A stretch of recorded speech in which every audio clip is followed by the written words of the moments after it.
What is it going to take? What is it going to take? It's going to take everything, and everything is not enough. This is a very challenging prompt you've offered up, Sam. Thank you. We need to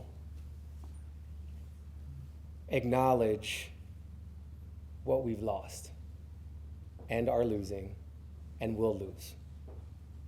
If we turn this aircraft carrier on a dime, we'd still experience a massive amount of suffering, displacement, and destruction because of the way carbon works. It's already out there. It's literally baked in. And I think part of the journey we're on requires moments of memorial and mourning. We have to have some funerals, metaphorically speaking, symbolically, maybe actually, for the salmon, for the towns, for the livelihoods, for the people, for the ways of life, for the histories, for the relationships that we have so broken.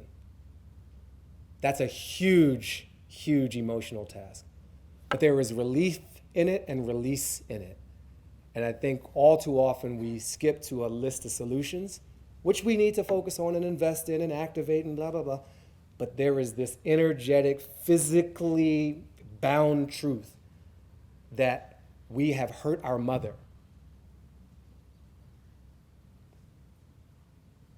Just, what does that feel like? To hurt your own mother. We need to honor that, which we have unleashed. Reckon with and sit with that. Slow down and breathe through it. Don't run away from it. It hurts. It's very uncomfortable.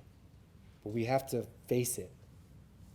Otherwise, we're lying to ourselves. And we're lying to our mother. And she knows. Like all mamas, they know what's up. And our mother's waiting. Waiting for us. Like our human mothers often did. Eventually, this little knucklehead will figure it out. I've given him everything he needs.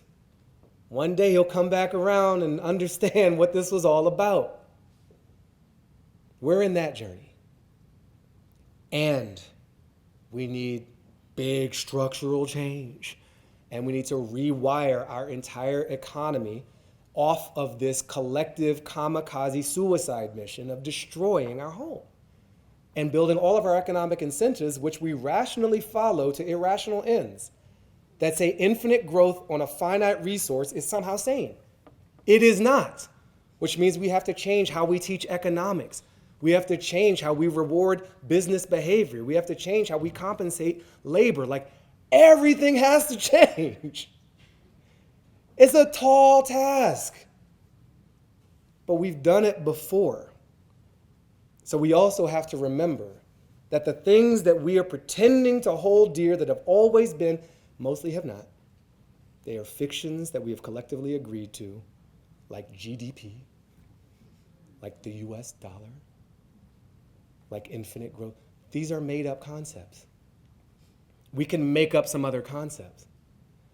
And the best part, we don't have to go discover a whole bunch of new stuff.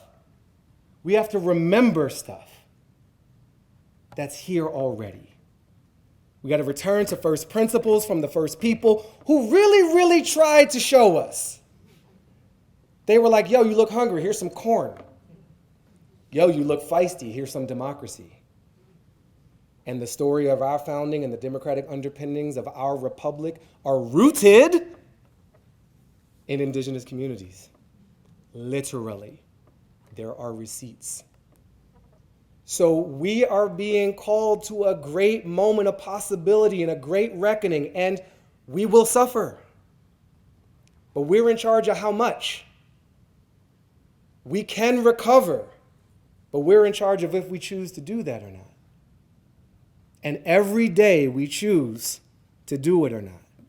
There are points of allegedly no return, but every day is that point. Every day. So let's try to remember some of those things. Let's try to feel into the real emotion of those things. And let's get our shit together. It's been a long time. It's time. Let's go.